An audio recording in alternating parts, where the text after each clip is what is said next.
Welcome, everyone. This is Acid Roots, and we're going to talk about Rick Ross's newest mixtape, Black Dollar.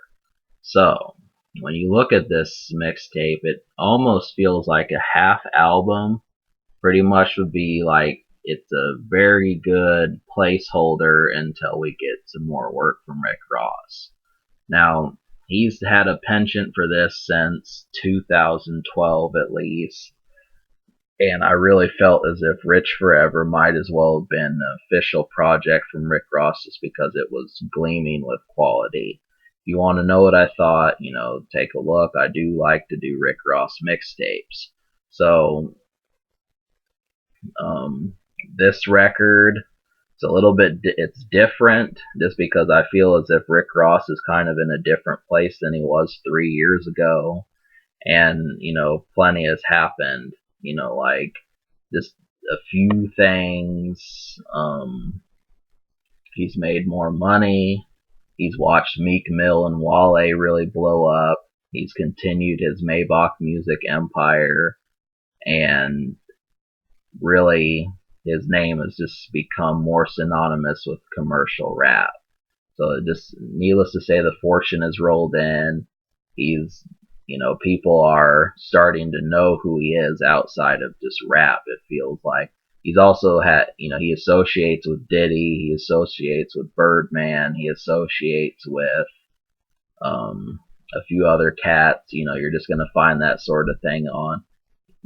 They don't appear on here, but it just feels like Rick Ross is probably a lot richer than what you may think he is, because the truth is he doesn't really get radio songs, but he's still rich. So it makes you wonder how he does it. And with this release, it's kind of almost more of the same, but there's just a certain refinement to it that it doesn't feel as if, Hood Billionaire felt really kind of ground level, just embellishing and being a dealer, where he's kind of got a more sophisticated style on this release. So, do I have a problem with that? Well, it's not necessarily as attractive to me as Rich Forever was, but that does not mean that there's no good songs on it. So, the more fun release is still going to be Rich Forever. But then if you're tired of Kmart and McDonald's and that sort of thing, this is probably going to be right up your alley. So you can smoke to this. Money and Powder, Bill Gates, Icon, these are all some smoking songs. And I mean, there's not necessarily a ton of them, but it just feels real. It goes down smooth. So, I'm not. Um, Drive a Nigga Crazy is another one, and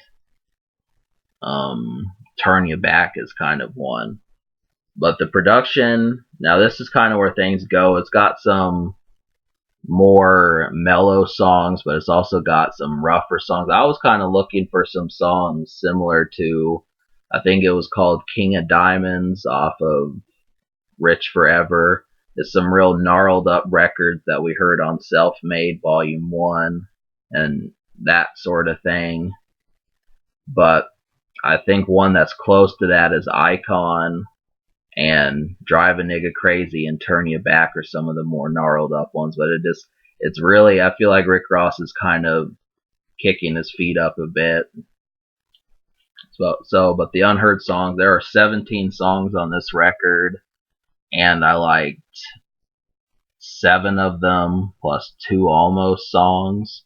So those 7 songs I liked were Bill Gates, Money and Powder, not Power, Powder, Icon, Drive a Nigga Crazy, Take Advantage, Beautiful Lie, and She Wanna Fuck.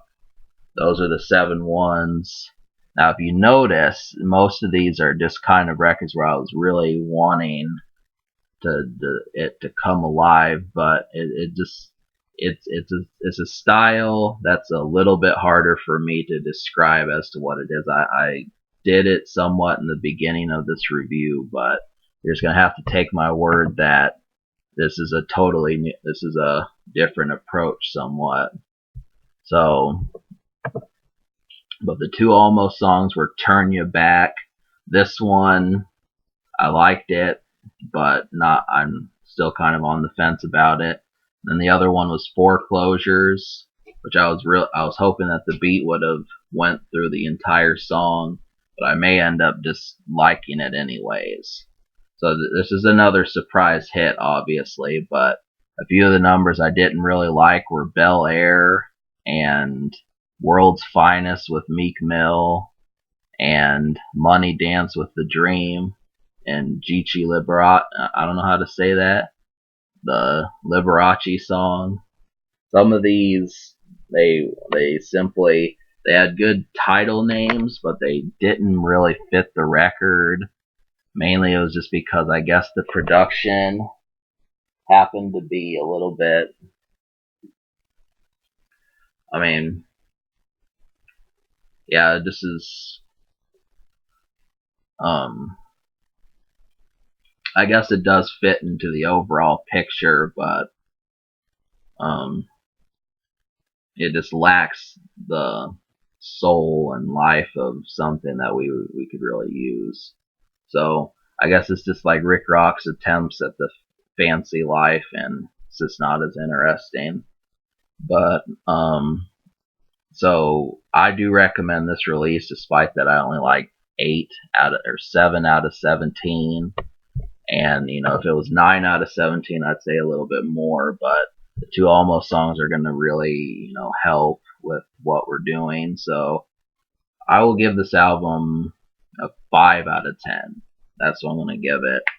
And you need to know that it's one of those secret winners where you think you're going to think it's not good, and then you slowly but surely find more and more and more and more songs that you like off of it.